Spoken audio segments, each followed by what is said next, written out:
अब पापा को भूल गए और बेटा करे बहुत ज्यादा। अबे बाप तो कांग्रेसी है, बाप को भूल गए।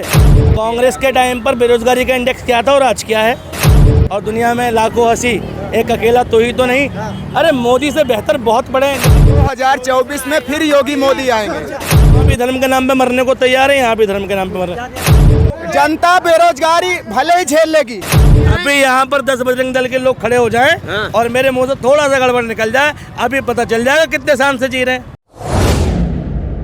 9 साल में जो सोशल मीडिया बढ़ी है, किसकी वजह से बढ़ी है भाई? मोबाइल क्रांति, इंटरनेट क्रांति शुरुआत किसने करी है? कांग्रेस ने करी है ना। अब पापा को भूल गए और बेटा करे बहुत ज्यादा। अबे बाप तो कांग्रेसी है, बाप को भूल गए। ठीक, आज तुम रोजगार बेरोजगारी की बात कर रहे हो। कांग्रेस के टाइम पर बेरोजगारी का इंडेक्स क्या था और आज क्या है? कांग्रेस के टाइम पे कंपनियां कितनी थी और आज कितनी है? भाई कांग्रेस ने काम किया है, जब भी आज मोदी जी कुछ बेहतर कर पा, यहाँ तक कि वो प्रधानमंत्री भी बने हैं। तो ड्यूटी कांग्रेस की वजह से बिल्कुल बने। वजह क्या थी? कांग्रेस ने मीडिया मैनेज नहीं करी, कांग्रेस ने प्रचार नहीं करवाया। कोरोना काल में जब सब बंद था तो भैया 168 मीडिया चैनल क्यों चालू थे? भाई उनसे कोरोना नहीं हो रहा था, सरकार की प्रशंसा करने के लिए चालू थे ना। कांग्रेस ने पोलियो का टीका नहीं लगवाया, कांग्रेस ने खसरा का टीका नहीं लगवाया, इसने कोरोना का लगवा दो तो बहुत बड़ा तीर मार दिया। सारे टीके फ्री लगते हैं। मोदी नहीं तो कौन 24 में? अरे मोदी नहीं तो मोदी कौन? वैश्या है क्या? तो मैं नहीं तो कौन? अबे मुझे नहीं देखोगे तो किसे देखोगे?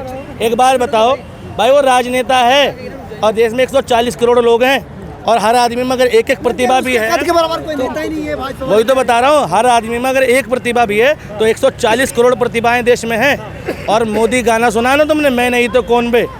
वो किसका गाना था? एक लड़की ने गाया था और उस पर IAS दृष्टि के संस्थापक विकास दिव्यकृति, जो खुद एक IAS रहे, उन्होंने जवाब दिया था ना, तो नहीं तो कोई और सही, कोई और नहीं तो कोई और सही। और दुनिया में लाखों हंसी, एक अकेला तो ही तो नहीं। अरे मोदी से बेहतर बहुत बड़े हैं। नितिन गडकरी बीजेपी के शासन में ही, बीजेपी की पार्टी में ही नितिन गडकरी एक ऐसा नेता है जो मोदी से 20 गुना बेहतर नेता है हर बात में। चाहे उसके भाषण सुन लो, उसका काम देख लो, उसके बोलने की शैली देख लो, पब्लिक में उसकी पकड़ देख लो। बीजेपी के अंदर ही मोदी से 20 गुना बेहतर नेता मौजूद है। ठीक है, अभी सपोर्ट कर रहे थे भाजपा के काम गिरवाते हैं, भाजपा आएंगे। ठीक है, ठीक है, ठीक है। जब हमें इनकी बातें अच्छी लगी, क्योंकि देखो अगर पहले की बातें देखोगे, मतलब योगी मोदी के आने के पहले की बातें अगर गौर से सोचोगे तो कांग्रेस ने भी देश के लिए बहुत कुछ कुर्बानियां डाली है। 2024 में फिर योगी मोदी आएंगे। योगी मोदी क्यों आएगा जब कांग्रेस ने आएगा तो? हाँ हाँ, ठीक है, ठीक है, हम बता रहे हैं क्यों आएंगे, हम बता रहे हैं।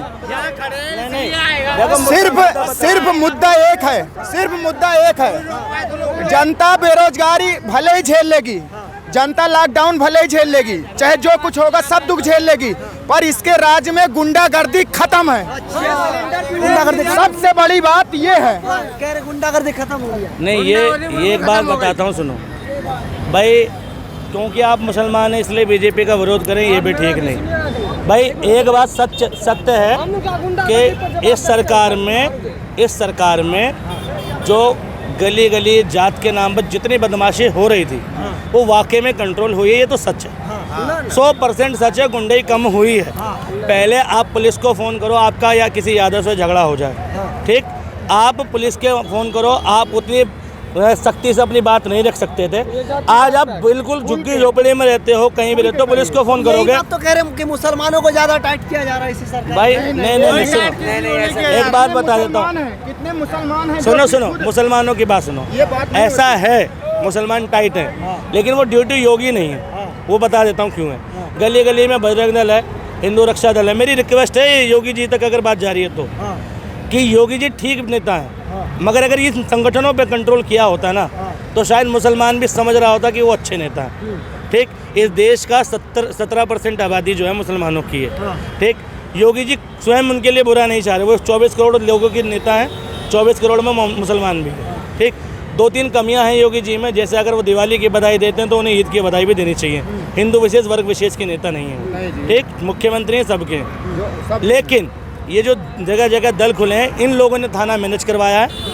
यादव पहले जातिवाद पर चल रहा था, अभी धर्मवाद पर चल रहा है, लेकिन पहले की परसेंटेज में अब की परसेंटेज में फ़र्क है। चलिए ये कह रहे हैं कि भाई गुंडागर्दी का हम ठीक है, हम इनसे एक सवाल पूछ रहे हैं, मोदी की सरकार कब से है?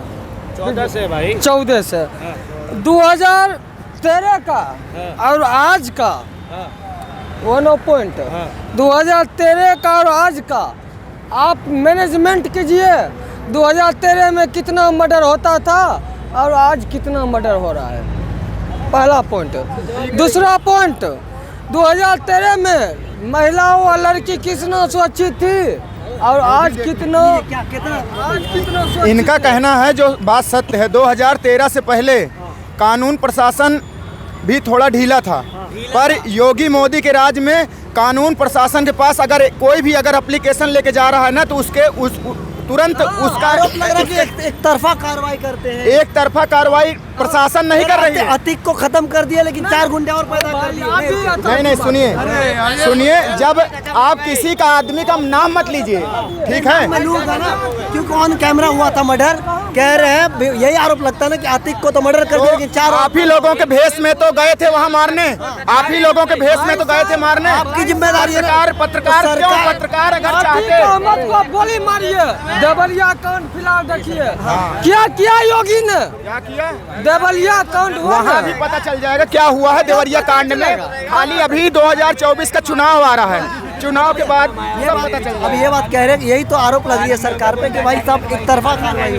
भाई एक तरफा कार्रवाई होती है, बहुत सारे मामलों में होती है, और ये हर प्रशासन में होती है, ठीक है? क्यों होती है? और बीजेपी में ज़्यादा है, मुसलमानों के प्रति ज़्यादा है, ये भी सच है। आज मुसलमान बीजेपी को वोट नहीं दे रहा तो ऐसे ही थोड़ी दे रहा है भाई, बिना वो धुएं बात थोड़ी उठ रही है, ठीक है? बिना आँच के आग तो है नहीं, कुछ ना कुछ तो मुसलमानों के साथ गड़बड़ी है ना। अब तुम जगह जगह देखो, ज्ञान वापी का मुद्दा, बाबरी का मुद्दा, मथुरा का मुद्दा, बेवजह के मुद्दे देश को उलझा रखा है।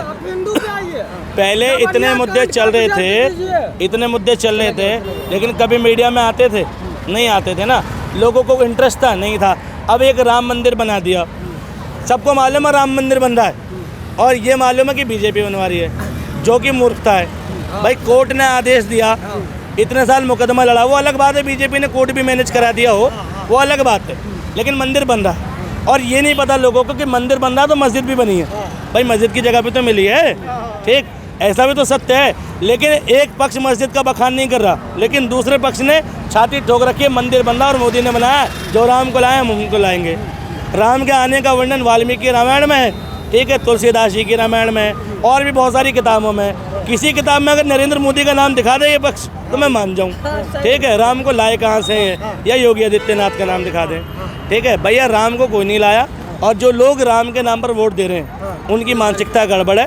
पाकिस्तान में कुछ आतंकवादी संगठन होते हैं, यहाँ कुछ धार्मिक संगठन है, सेम चल रहा है। वहाँ भी धर्म के नाम पे मरने को तैयार है, यहाँ भी धर्म के नाम पे मर रहे हैं। धर्म बदल गया। धर्म के नाम पे बात ये है, इनका कहना है मतलब है यहाँ पे खड़े होकर अगर गोली ठोंक देना तो कोई दिक्कत नहीं है इनको। क्यों? और अभी सुरक्षित जी रहे तो कोई दिक्कत नहीं है। मतलब क्यों गोली ठोक देगा? पाकिस्तान का आता है, ठोंक नहीं रहे, यहाँ मर रहे हो भाई क्यों नहीं मोब लिंचिंग नहीं हो? अब क्यों? बिल्कुल, मुझे वहाँ भी दिक्कत है, यहाँ भी दिक्कत है, वहाँ मोब लिंचिंग। कोई पहले आया था उनको पूछने के लिए। भैया सुनो, दादरी में कांड हुआ था, मीट का शक हुआ था और उस बंदे को मार दिया खलाक को, ठीक। राजस्थान में कांड हुआ था, पहलू खान को मार दिया शक पे, ठीक। नासिर और जुनैद जिंदा गाड़ी में जला दिए बिना शक पर, ठीक, शक पे जला दिए।